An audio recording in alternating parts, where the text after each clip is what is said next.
Hello everyone, welcome back. Thank you so much for joining me. Today we are looking at another brand, and I really wanted to do this one because it's not necessarily like anything crazy, but I really wanted to talk about Beauty Blender. Beauty Blender revolutionized, quite literally, the beauty sponge.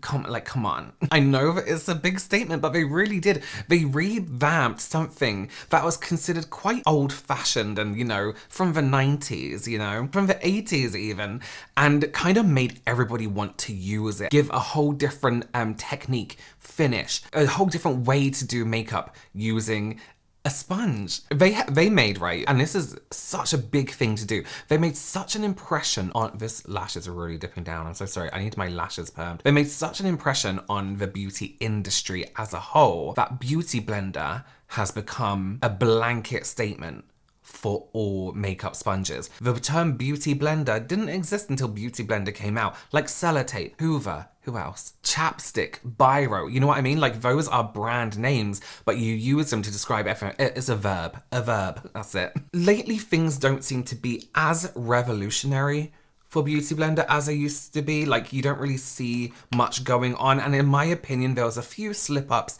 along the way that maybe made them not the experts in something like they used to be. And I think that's maybe the issue that I kind of want to get into, is they were the experts in makeup tools, and then they tried to go into other stuff and made themselves the least in certain categories, you know what I mean? And it seems like other brands have kind of stole their shine a little bit with their own product. Before we get deeper into it though, do consider subscribing, give this video a thumbs up. Yeah, comment. If you don't know what to comment, just comment algorithm. It always helps. Okay, I want to take a look at Instagram very quickly because I asked over there a few questions this morning about Beauty Blender. So I said, do you still use a Beauty Blender from the brand Beauty Blender? 43% said, I use a Beauty Blender that isn't Beauty Blender.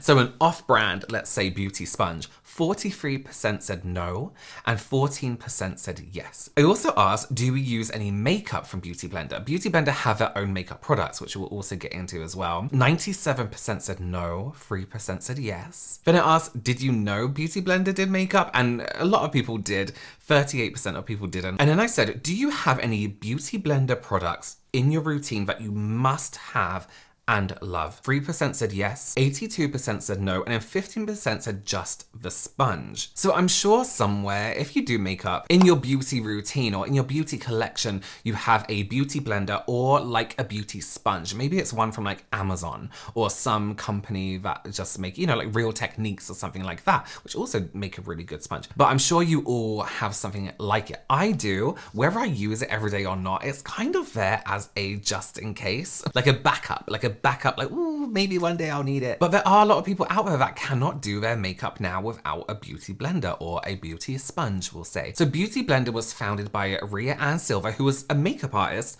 before making this product. That to me says why it's such an iconic product, because it was a tool that was needed. We'll get into that. So she was working on the show Girlfriends in the year 2000. She was a makeup artist. And basically she faced a challenge while working on the show when TV was going into HD. Now, this is kind of an issue back then. This was an issue because, do you remember not having HD TV first? Or do you remember turning on your TV and getting shocked by static coming off the screen?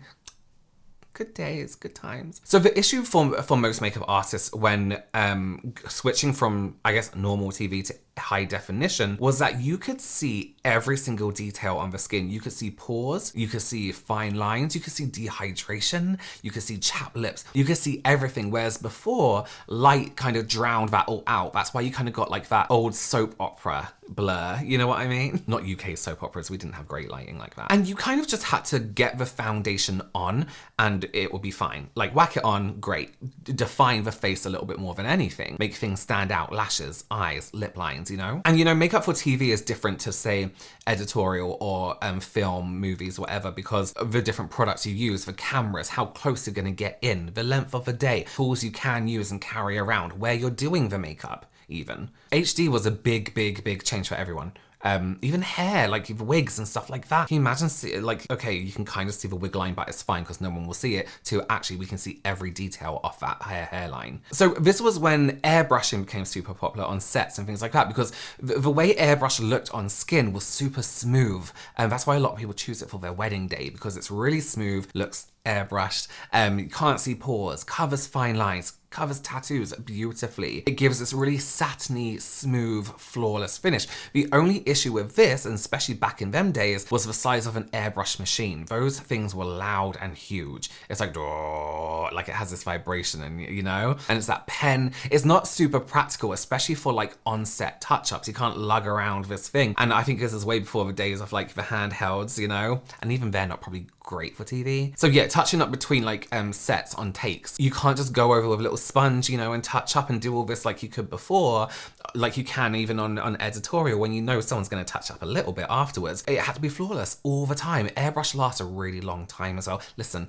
if you can ever find an airbrush foundation in your shade and you're super oily, don't even run it through the airbrush machine, just use it on your face. It looks really good. Okay, so Rhea needed an option, right, that would give a really good airbrushed finish without having to lug around an actual airbrush machine. So she got those triangle, you know those old triangle sponges? I learned how to do makeup with them. The disposable ones, she got some of those and stuck them like in a pyramid shape, back to back, cut them up. So she had like a pyramid like this, and then with scissors like cut a dome at the bottom. So it became like this 3D teardrop shape or 3D pointy egg, a beauty blender shape. And these became insanely popular on set. People were like asking for her to make them for them, asking if they could use them, borrow them. They started going missing, people were stealing them. She ended up having to make these custom egg-shaped beauty sponges every single day to cover them going missing and for people wanting to take them home and all this other stuff. It's always a good sign when people steal something though. A lot of brands that started off with a good thing kind of made their own thing and use it backstage, and then people would steal it because they loved it so much. And even actually, we're going to talk about MAC a little bit later, but that's what some of how their products kind of became popular, people stealing them. And the brand kind of exploded from there. She got in contact with whoever to make it and was doing like samples. And the pink color actually comes from a sample where they said to her, oh, ignore the color, this isn't the final color. And she was like, what? No, I love the color. And when she said, yeah, let's make it pink, they were like, no, we can't make a beauty sponge pink, you know? But that's kind of also what made it stand out. She said, I was watching an interview with her and oh my god, Drew Barrymore, and she said she was making this product, she wants it to be bright pink so you can see it across the room. You know that's a beauty blender, which I think is really good marketing. Something I want to say also, which again we'll touch on a little bit later, is she really prides herself in being focused on inclusivity within the creative industry. So things like making sure she's able to do all hair textures, all skin colors, all skin ages. She saw that people were coming onto sets, artists were coming onto sets, hairstylists were coming onto sets, and not being able to do a black model's makeup and a black model's hair, and being like, why is this happening? Why are people not educating themselves properly on how to do their job? So she kind of prides herself and mentions a lot how she was focused on making sure the team she was working with, if a black model comes in or a black actor comes in, they will get their hair makeup done as they should, just like everyone else, without having to use their own personal kit that people usually bring in case somebody fucks up their makeup, you know? And I just wanted to say that because we'll touch on something a little bit later on too. So with the launch of this sponge, people went crazy. They loved it. We hadn't really seen anything like this in terms of a sponge. Like, it's just a sponge. When I first saw it, right? So like I said, I learned how to do makeup with brushes and with those disposable sponges. So when I first saw it, I was like, there's no way I'm gonna go from using brushes for, you know, amazing foundation, making skin look amazing with brushes, to going back in time to using a sponge. Absolutely not. It felt so old-fashioned. I used one and I was like, oh my god, this is actually pretty good. I wasn't amazing. I wasn't like foaming at the mouth for it. It's like when I first tried Crocs, like I bitched about Crocs my whole life, and I slipped a pair on at someone's back door once to go outside, and I was like, oh my god, this is great. So this sponge, this beauty blender became so popular. It is now, well, I think worldwide, but it's the #1 best-selling beauty tool in the US, and I don't see why it wouldn't be worldwide. Like, like what other beauty tool is there? And especially with big department stores like selling it and, you know, places like Sephora selling it worldwide, it's going to be spread everywhere. So Beauty Blender was actually, talking about MAC as well, was one of the first products to be sold in a MAC store that wasn't a MAC product. So I say one of the first, probably like the third. Correct me if I'm wrong, they always had Duo Glue with the lashes. Duo Glue is an absolute amazing glue in lash glue. In the pro stores, the MAC pro stores, they always had Zucca, which is like a makeup trolley that was branded with a MAC logo. Did they used to sell airbrush machines? Maybe. But the beauty blenders were right up on a counter, you know, in little packets, and you can buy them. And they weren't branded MAC. It was beauty blender standing by itself, the normal size and the minis, like the little mini ones too, the green ones. I don't think they did that worldwide though. I feel like it might have just been a US thing. Now, there was a bit of drama with Beauty Blender being accused of stealing a product idea from a small indie brand, and not a beauty blender or a sponge or anything like that, but actually a primer. There's a brand called Sahi Beauty, which is, I don't know if they're still around, was a small beauty brand, and she was on, I think it was TikTok, the owner of this brand was on TikTok, and an advert popped up on her screen for a new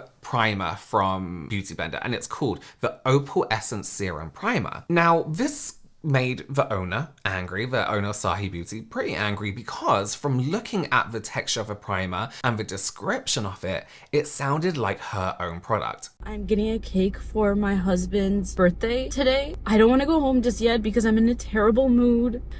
I got served an Instagram ad from Beauty Blender for this stupid primer serum thing that they're selling, and I'm livid. I'm livid when I tell you I saw this, because not only does the texture look exactly like my small business, Sahi Cosmetics primer serum, but then I read the description and it is exactly the same thing as the product that I came out with a full year before they did. How could they have stole your product? Because they probably don't even know who you are.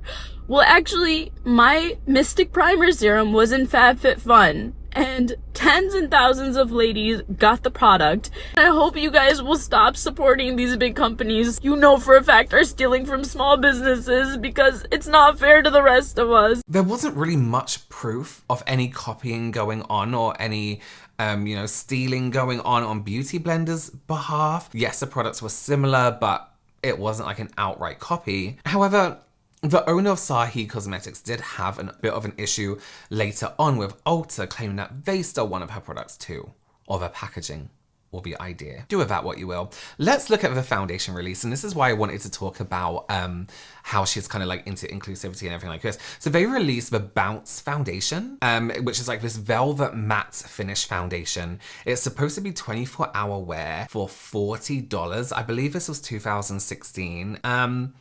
So they, some of you will remember this because they released this picture off the shade range. This picture is horrendous. It is horrendous. It received a lot of backlash because the shades weren't like, I mean, look at it. Look at it. Beauty Blender actually was like, oh, this isn't what the shades look like there. We put a filter over this. But why would you, if you're trying to sell a product that is color based, right? You look at the product and you judge it on the color. Why would you put a filter over it that changes the color? That makes zero sense to me. Like, do you not want people to see the shades? Do you not want them to see the range? Or lack thereof, I should say. Just quickly on the packaging, the area that's like the caved in Beauty Blender, you kind of square it on there. You can use the packaging with your Beauty Blender and like this. So it's kind of a good business idea to put the two together, kind of saying, this is a good foundation, but it works better with this, and this is the use with a Beauty Blender, you know? I still hate it though. I think it's really messy. So the shade range just wasn't great on the deeper end, which I think we've seen over and over again with so many brands that release a foundation. But I do find it contradictive to her beliefs. Sorry, just powder my nose quickly. Or what she said about being, making sure that everything's inclusive and, you know, wanting to provide for everyone. Like, if you have that experience and you have that knowledge that actually the industry isn't doing great at that and it needs to be improved on, why do we then have this shade range? It's a bit contradictory in my eyes. The foundation didn't have the best reviews. It was generally just okay. I watched quite a few reviews of it, and a lot of the reviews ended up with, it's not for me, but it may be great for this person, and it turns out it's not great for this person. It didn't didn't have the best reviews. And I don't think a lot of the beauty products or a lot of the complexion products from Beauty Blender have. I used one of their powders, which was the most horrendous thing I've ever used in my life. It was like this, the finish on the skin was just weird. It was literally the worst powder I've ever used ever. And I've also never heard someone be like, yeah, this is my foundation. I love this foundation. Once. Okay, let's talk about bugs for a minute. Bugs living in beauty blenders. And I'm really sorry if you're in Paris or in London, because I know there's a whole bed bug thing at the moment, so it's gonna make you a bit itchy. It's making me itchy now. But there was this kind of urban legend, let's say, about bugs moving into your beauty blender and living there and giving birth and thriving and creating cities and just living their lives. People are getting like hard lumps in their beauty blender, and sometimes even soft ones that kind of like sat on top of a beauty blender. There was like discoloration that wasn't just makeup, it looked a bit moldy. And for some reason, people were like, oh yeah, it's definitely bugs. But I think this originates from one video, and I remember watching this video years ago. So it's a video from a creator called Veronica Kearney, and the video is called Finding a Bug in My Beauty Blender. Kind of gross, but kind of interesting at the same time. What I'm gonna be doing today is cutting through my beauty blender. I actually had this, I am pretty sure, for about 3 years. Yes, 3 years. Really curious to see if there are like any like molding inside or bugs, because I have seen some girls' videos and they have found bugs in their beauty blender. This is what the center looks like. And this is how pink it used to be. This is how it is now. So yeah, I don't really think I found anything gross.